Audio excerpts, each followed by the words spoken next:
Hello guys, मैं अमित सिंह स्वागत करता हूं आज आपका हमारे बैंकिंग चैनल पर।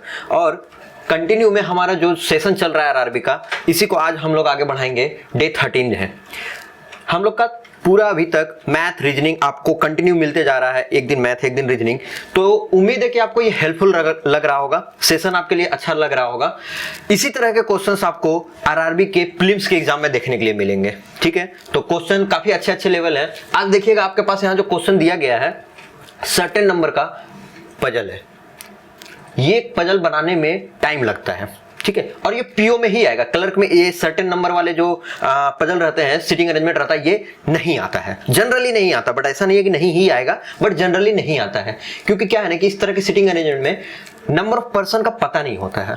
तो पहले तो आपको पूरे अरेंज करके, इसको सेट करके कितने नंबर ऑफ पर्सन है वो आपको निकालना पड़ेगा, सब लोगों को बैठा के। उसके बाद जो फाइनल नंबर आएगा वहां से फिर कैलकुलेट करेंगे। और ये एक बार बन गया तो उसके बाद तो कुछ है ही नहीं। 5 क्वेश्चन यहाँ से एकदम सीधे लाइन टू लाइन मिलने वाला है, तो वहां से हम लोग आंसर इसका देख लेंगे। चलिए, ऐसा क्वेश्चन अभी तक हम लोग किसी भी दिन नहीं किए थे। सर्टेन नंबर वाला पर्सन का जो सीटिंग अरेंजमेंट है, ऐसा हम लोग किसी भी दिन अभी तक नहीं किए थे। तो आज हम लोग इसको कंटिन्यू करते हैं और समझते हैं कि इस तरह के क्वेश्चन को कैसे बनाएंगे। अच्छा, मेरा एक आपको सजेशन रहेगा कि ये जो क्वेश्चन आएगा ना पजल, इस तरह के सर्टेन नंबर वाले आएंगे, तो आप लोग ने स्टार्टिंग के टाइम पे इसको मत अटेम्प्ट करिएगा, क्योंकि ये थोड़ा सा टाइम टेकिंग होता है। ये पजल आया तो अटेम्प्ट जरूर करिएगा, बट लास्ट टाइम पे, ठीक है, क्योंकि यदि इसमें फंस गए तो टाइम भी चला जाएगा और पजल भी बनाना मुश्किल हो जाता है ये सर्टेन नंबर वाला। बट यदि आपकी पकड़ अच्छी, आप पजल अच्छे से बना सकते हो, तब तो फिर ठीक है, आप अटेम्प्ट करना। लेकिन आपका इसमें अभी आदत कम है, अभी आपने कम पजल लगाए हैं, तो स्टार्टिंग में थोड़ा इसको आप मत अटेम्प्ट करना। चलिए देखते हैं इसको हम लोग कैसे बनाएंगे और क्या किया जाए, इसमें देखा जाए। बोल रहा है कि certain number of person are sitting in a linear row facing towards the north. बस कुछ लोग हैं जो एक रो में बैठे हैं और नॉर्थ डायरेक्शन में देखते हुए। इतना ही इंस्ट्रक्शन है। इसके पहले का आप याद करो कि हम लोग जो पजल बना रहे थे, इतना बड़ा तो उनका इंस्ट्रक्शन ही लिखा रहता था। जितने दूर में ये पजल है, इतना बड़ा उनका इंस्ट्रक्शन ही रहता था, ठीक। लेकिन इसमें देखो ज्यादा कुछ है ही नहीं, सिंपली बोल दिया सर्टेन नंबर। सर्टेन नंबर कहने का मतलब कुछ लोग, कितने पता नहीं, वही हम लोगों को यहाँ अरेंज करना है। क्लियर हो गई बात? 2 पॉसिबिलिटी लेंगे, 2 केसेस लेंगे, 2 केसेस लेके इसको हम लोग सोल्व करने की कोशिश करेंगे। आपको क्या करना है, पीडीएफ डिस्क्रिप्शन में दिया गया, वहां से डाउनलोड कर लीजिए और पीडीएफ से पहले ट्राई कर लीजिएगा, उसके बाद यहाँ पे सॉल्यूशन की तरफ आइएगा।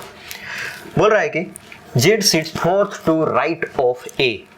ए के 4th राइट में जेड है। ओके, मान लेते हैं कि ए यहाँ है, तो जेड इसके 4th राइट में इस प्लेस पे होगा। सेकंड केस भी ले लें हम लोग, तो ए यहाँ है, इसके 4th राइट में जेड यहाँ होगा। और सारे पर्सन नॉर्थ की तरफ देख रहे हैं, तो हम एरो नहीं मार रहे हैं, क्योंकि सबको पता ही है कि सब नॉर्थ की तरफ देख रहे हैं। तो ए का 4th राइट कौन? जेड। यहाँ भी ए का 4th राइट जेड है, ठीक है। उसके बाद बोल रहा है कि only 2 person seat between Z and L. Z और एल के बीच में 2 लोग हैं, तो 2 लोग हैं तो हम लोग बैठा देते हैं। जेड और एल के बीच में 2 लोग, इस साइड भी हो सकते हैं, ये हमको नहीं पता कि कहाँ पे जा रहे हैं। जेड और एल के बीच में 2 लोग होने चाहिए। चलिए नेक्स्ट बोला है H seat 3 place away from L। Okay, H जो है वो L से 3 प्लेस अवे है, ठीक है। अब एक चीज सोच के देखिए, जब ये लाइन बोल रहा है कि H 3 प्लेस अवे है L से, दैट मीन्स इनके बीच में 2 लोग होंगे। अब कौन किधर होगा ये नहीं पता, बट इतना पक्का है कि इनके बीच में 2 लोग होंगे, तभी H L से 3rd नंबर पे जाएगा। तो इनके बीच में 2 लोग होंगे। एक चीज सोच के देखो, यहाँ तो जेड आ नहीं सकता है, क्योंकि बीच में ऑलरेडी 2 लोग तो हैं, लेकिन यहाँ H नहीं आ सकता है, जेड ऑलरेडी बैठा हुआ है। तो H इस केस में यहाँ आने वाला है, और यहाँ पर देखा जाए तो H इस तरफ जाने वाला है, ठीक है। इतना अरेंजमेंट हो गया है हमारा।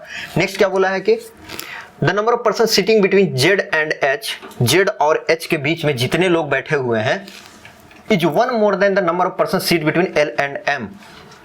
Okay, who does not sit to left of H. That means M जो है एच के राइट में बैठेगा, एम जो है वो एच के राइट में बैठेगा। और एक लाइन था, the number of person sitting between Z and H. Z और एच के बीच में जितने लोग हैं, जितने पर्सन जेड एंड एच के बीच में है, 1 मोर देन, एक ज्यादा है ये लोग, किससे? The number of person sitting between L and M. L और एम के बीच में जितने लोग होंगे उससे एक ज्यादा। यही ये लाइन बोल रहा है ना, इसको अच्छे से समझिएगा, काफी कंफ्यूजिंग लाइन है कि जेड और एच के बीच में जितने लोग हैं एल और एम के बीच में उससे एक ज्यादा से यहां पर बैठे हैं। चलिए देखा जाए, तो जेड और एच के बीच में यहां पर देखें तो कितने लोग हैं, 1 2 3 4 5। जेड और एच के बीच में यहाँ 5 लोग हैं।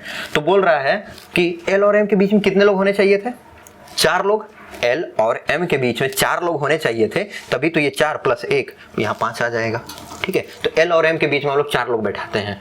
अच्छा, एम किधर होना चाहिए, तो एच के राइट में, तो इधर तो एम हो नहीं सकता, डेफिनेटली इधर ही जाएगा। तो कहाँ हो जाएगा, 1 2 3 4 और एम यहाँ हो गया। यहाँ पर देखें तो एम किधर जाना चाहिए, तो जेड और एच के बीच में यहाँ देखा जाए तो 3 2 5 5 लोग हैं, तो एल और एम के बीच में भी 5 लोग होगा। तो एल और एम के बीच में जब 5 लोग जाएंगे तो 3 और यहाँ पे 4 और यहाँ एक 5वें नंबर पे एम हो गया है एच के राइट में। ठीक है, इस साइड नहीं आ सकते थे क्योंकि ये भी एक लाइन लिख दिया गया है यहाँ। क्लियर है इतना सब कुछ। आगे लाइन में बोला गया है कि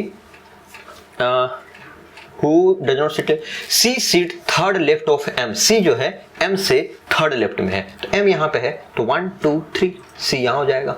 इस केस में C इस प्लेस पे हो जाएगा। और कुछ, C sit third left of M, 1 2 3 1 2 3। G seat 5 place away from C। G जो है 5 प्लेस अवे है C से।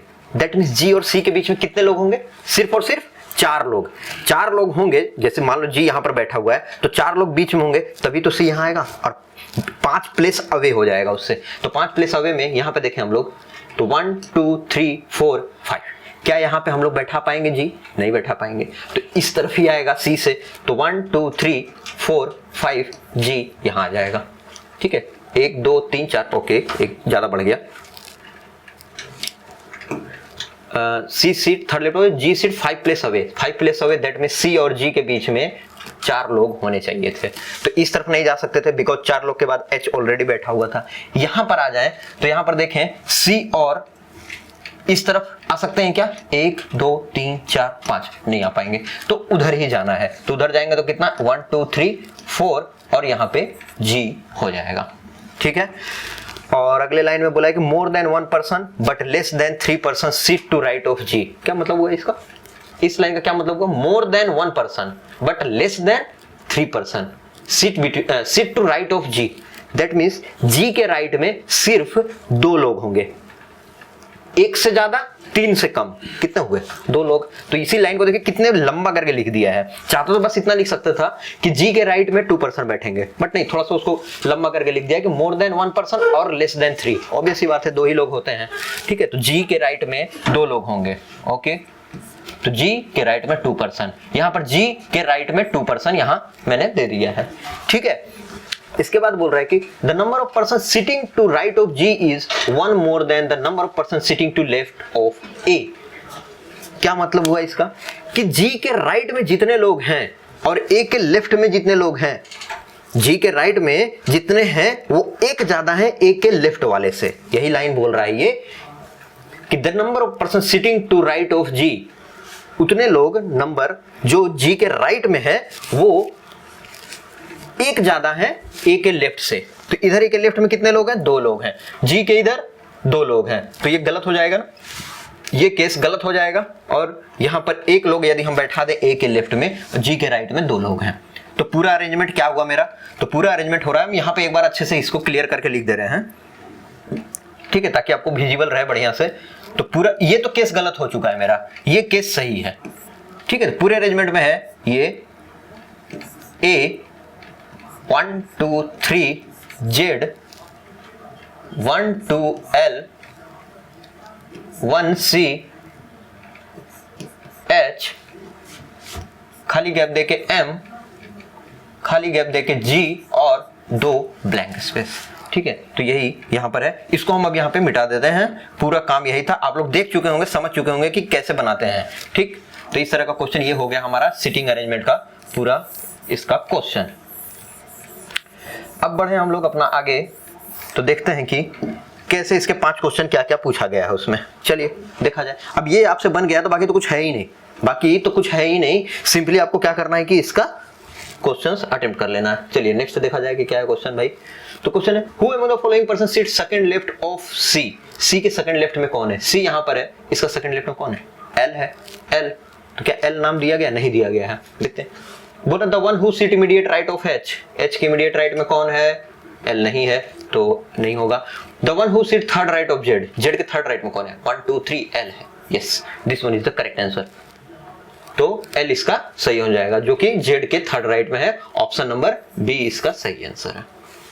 आगे बढ़े। How many person are sitting in the row. Row में कितने लोग हैं? तो कुछ नहीं, काउंट करिए कितने लोग हैं। 1 2 3 4 5 6 2 3 5 1 6 2 8 9 10 11 12 13 14 15 16 17 18 18 पर्सन है टोटल रो में। ऑप्शन नंबर डी इसका सही आंसर है।